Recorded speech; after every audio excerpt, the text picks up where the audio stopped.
Hello everyone, welcome back. Elemental reactions are one of the core concepts of Genshin Impact's gameplay. Today, we are going to be ranking all 7 elements in Genshin Impact and see where they rank amongst our tier list.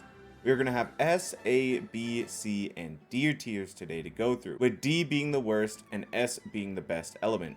Now be advised, not only will we be analyzing the strength of the elemental reactions, but also how much we like the characters that come from them and the impacts the elements have on other aspects of Genshin Impact, such as overworld exploration.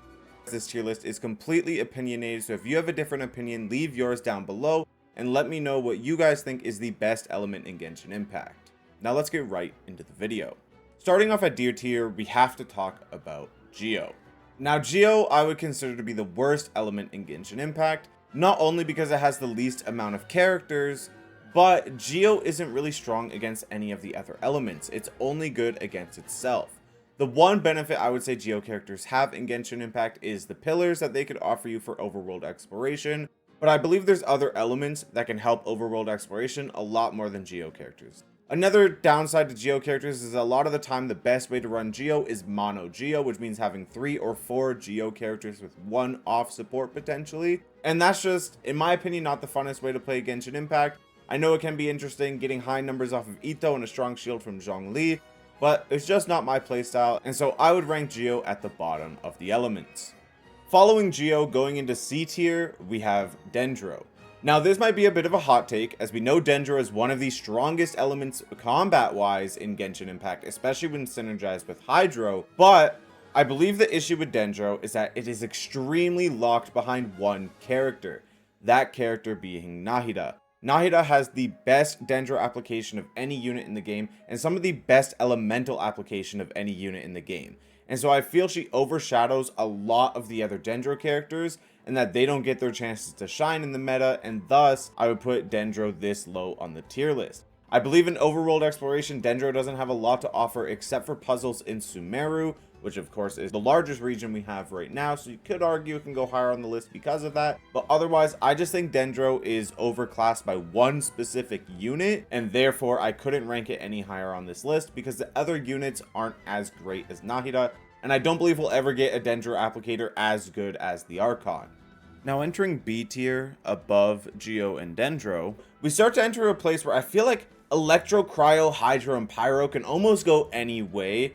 These 4 elements are very equal to one another, but in C tier, I've decided to put both Electro and Cryo. Now, Electro's here for some of the similar reasons as Dendro. I just think Raiden is way too strong of an Electro unit for you to really use any other character. Fischl is a good alternative if you don't have Raiden, but Raiden just overclasses as an energy battery for Electro that it's really hard to put anything else here because she overshadows other DPS characters like Cyno, she overshadows other supports like Beidou and Fischl, and the other characters like Razor and Dori aren't really doing much for Electro, and neither is Lisa. So I've really got to put Electro down here. I think Electro's elemental reactions are also some of the weaker ones. Right now, it's only really good with Dendro, especially going for something like Hyper Bloom. But Super Conduct, Overloaded, and Electro Charged right now just really aren't the strongest choices for elemental reactions, and that is why Electro has to be put at the bottom of C tier. Next to Electro, we have Cryo. Now, I've put Cryo here because Cryo has almost been delegated now as like the element that represents physical damage dealers. We have the physical supports of Mika and Rosaria, and the physical DPS of Eula. We do also have some good Cryo DPSs like Ayaka, and a great support for Cryo DPSs in Shenhe. But I think Cryo's elemental reactions just are not as strong as the other 2 to come, and their units, although offering you ice bridging, with the Wave Rider that was introduced in Inazuma to get around Inazuma, Sumeru, and now Fontaine, I just don't really think Cryo has that specialty in overworld exploration anymore. I think there's a much easier way to get around the water, and if somehow we get Wave Rider waypoints in Mondstadt and in Liyue, then Cryo will become obsolete in regards to his overworld exploration aspects.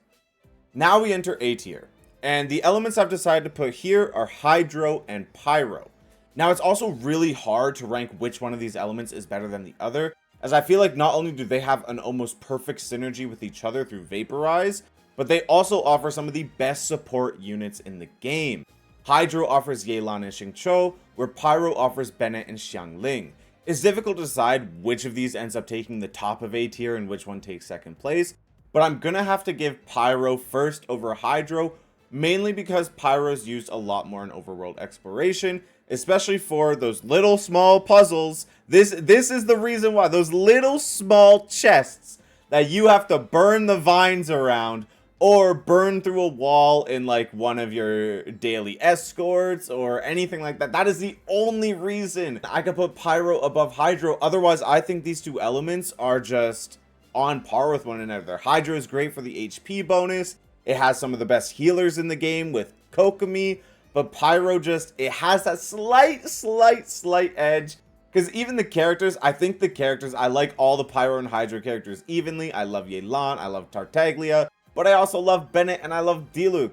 So it's really difficult to put these two against each other. Now, of course, we get to the best element, the S tier. And who would have thought it would be Anemo?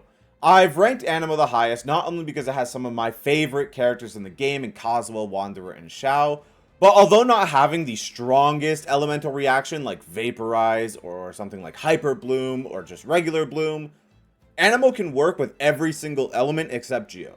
Swirl is a really great elemental reaction in what it can offer, and when you piece it with Viridescent and get the elemental Shred, then your units get to do so much more damage. I love Anemo units so much because they are so versatile, they work with almost every single comp. Again, Swirl is really strong, it's really good. It doesn't feel flashy or great to use, but I think a lot of the Anemo units are some of the best units in the game. Wanderer is a phenomenal DPS. Cosmo is arguably the best support in the game for grouping. Xiao is a good DPS. Venti offers you grouping. And now, of course, to make Anemo even stronger, we've introduced an Anemo support in Faruzan, who helps increase that Anemo DPS even further. Now, not only are the Anemo characters great and the Swirl reaction magnificent, but we got to think about overworld exploration. We talked about at the start of the video how overworld exploration is one of the things we have to consider for this video to rank the elements above each other. And Anemo is the overworld exploration. Overworld exploration is about 70+% of Genshin Impact's gameplay. You're always going to be going around in the overworld.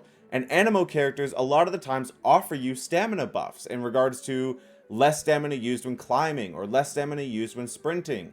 Or you have characters like Wanderer and Kazuha who have insanely high jumps and flies that are capable of getting you above ledges. Like we mentioned earlier, Geo Pillars could have done, but I think the Anemo characters do it so much better than what the Geo characters could, especially because you get those stamina buffs. Overall, although Anemo might not be the strongest element combatively, it is one of the greatest elements in Genshin Impact. All of its characters are super fun to play, its overworld exploration is a great asset, and it's always nice to have an Anemo character on your team. Getting a Swirl off, being able to make sure you have at least a decent elemental reaction is just a really viable way to play through the game, and I think it's a lot of fun. But of course, do let me know down below if you guys disagree with any of these choices. Again, I think the elements between Electro, Cryo, Pyro, and Hydro can really go either way, depending on what patch we're on. I would rank Electro and Cryo a lot closer together than I would rank Electro and, say, Pyro, but Pyro and Hydro are also very even elements. Also, let me know what you think about the Dendro choice. Again, I did mention I believe it's a bit of a hot take because of how strong Dendro is meta-wise. I just think it's very overshadowed by one specific unit, and I wish we would get some better Dendro applicators. Maybe we'll have some in the future, but we'll have to see. And then, of course, unfortunately, Geo. We know we're getting Navia, a new Geo character. She is a Geo Claymore, which is our third Geo Claymore. But hopefully we'll get some more Geo characters other than Navia, and we don't have to wait another couple years until we receive one. If you did enjoy the video, don't forget to leave a like and subscribe. And with that being said, I will catch you all later. So long, everybody.